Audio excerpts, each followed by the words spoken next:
This is the Hidden Killers Podcast with Tony Brueski. Featuring defense attorney, Hidden Killers daily contributor, and host of the Defense Diaries podcast, Bob Motta. What is the proper way to get the message across to the Indiana judicial system that something is wrong with the case against Richard Allen, the man accused of being the Delphi killer? Of course, a writ was submitted just the other week, came back from the Attorney General saying, nope, you should have filed an appeal. Then the attorneys turned back and said, no, a writ is the only remedy for this. An appeal is inadequate. What does that mean? Here to make all the sense in the world of it, Bob Motta, defense attorney, host of the podcast Defense Diaries. So we have a new chapter. We have a new response now from Richard Allen's attorneys to what we were talking about last week with the Attorney General's response. Where does this take us now? Hey, what's up, T? Hey. How you doing, man? It's interesting. It's at this point, finally, because we had the response from the Attorney General, we had the response from Judge Gull and her attorney, and then we had a response, a reply from Kara Weineke and Mark Lehman, who are the relator, Richard Allen's attorneys. And kind of after you read through it all, there's a couple things that are going to have to get addressed by the Supreme Court of Indiana. And first and foremost, they're going to have to decide whether or not Gull's argument that they didn't take that critical step, that being what they call an interlocutory appeal. They skipped that step and went right to the Supreme Court of Indiana. And of course, Gull's position is that because of that procedural hurdle that they did not clear in their estimation, that it shouldn't even get to the merits, that it should just be rejected based on that alone. Like they clearly think that was the strongest argument, because you can always tell in terms of when you're reading briefs or responses, typically the strongest argument is going to be the first argument that you read. And as they get weaker throughout the document, that's, your weakest will typically be your last, or maybe your second to last, depending. I've seen some lawyers, stick their best or second best argument last, kind of leave the whoever's going to be ruling on it, whether it's the judge or the appellate court, or in this case, the Supreme Court, with a strong argument as opposed to a weak one. But if they do find, the Supreme Court of Indiana finds that that the reply from Kara and the relator was persuasive, in the sense that essentially what you said, where they're arguing, look, that wasn't a remedy for us. We couldn't do that. And the reason that we couldn't do it is because Richard Allen's attorneys had been removed from the case. And how can two attorneys that are no longer a party to the case file an interlocutory appeal, which is an excellent question. Because that basically leaves a situation where Richard Allen then has to try to go to his subsequent counsel that has been appointed by Judge Gull, handpicked from her county, and ask them, hey, I'm sure you guys are great lawyers, but the bottom line is I want my old attorneys back. So I'm asking you guys to file an interlocutory appeal seeking to bring my old attorneys back and knocking you guys out of the case.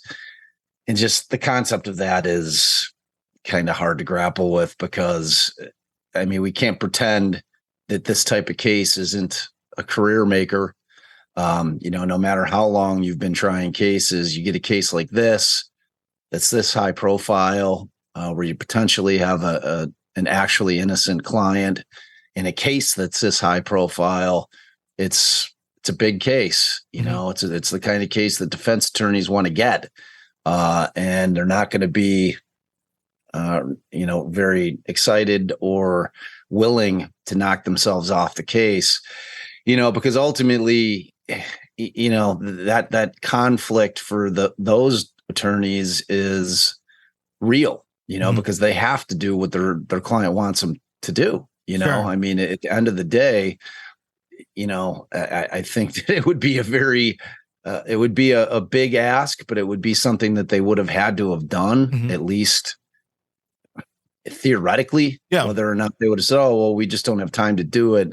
We only have a couple of days. There's no way we could get it done. And the other issue is, would Allen have been able to even get notice to his lawyers that he wanted that done? Would he know to ask them to get that done for him? Sure. Those are all things. So my hope is that it makes it to the merits. My hope is that the Supreme Court is going to rule on the merits and whether or not Judge Gull acted within her discretion to remove them.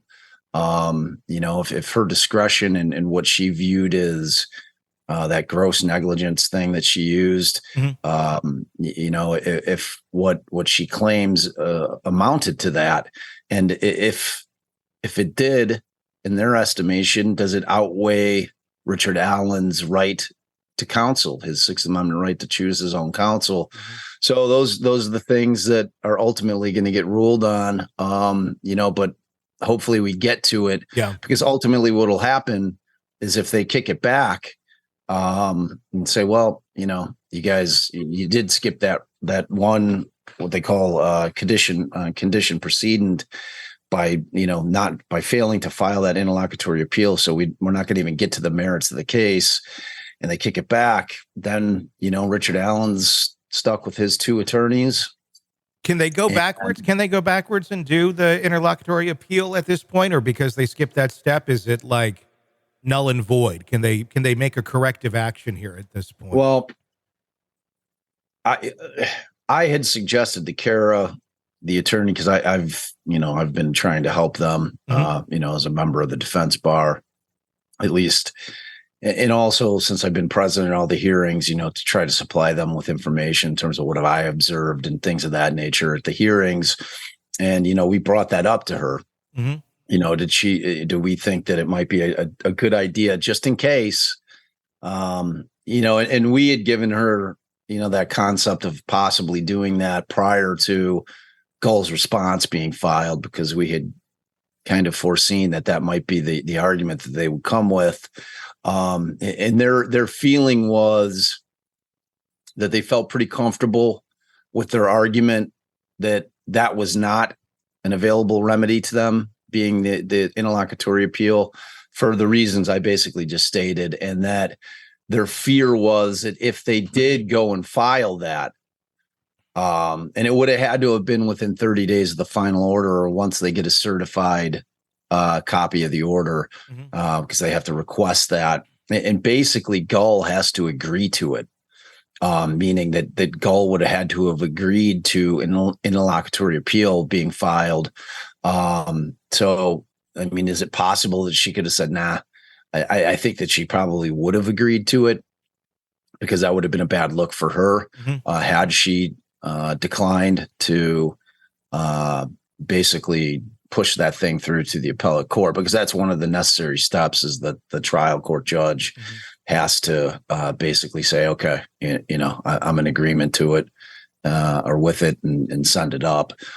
So, they think that had that been filed, the interlocutory appeal, while this was pending, that would have given Scoyne the ability to just say, oh, well, we're going to pull out of this thing now. We see that you filed the interlocutory appeal, so we're done. You know what I mean? So that was kind of their feeling on it.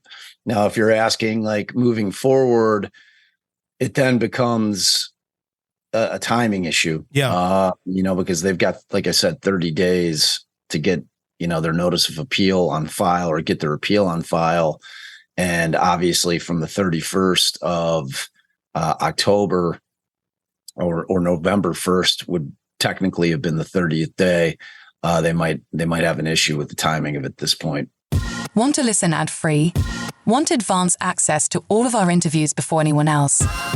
Become a True Crime Today Premium Plus subscriber on Apple Podcasts. You get every episode commercial-free, so you can binge on true crime until you can binge no more. Search True Crime Today Premium Plus on Apple Podcasts now, or go to our podcast page and sign up now. More of the Hidden Killers podcast next.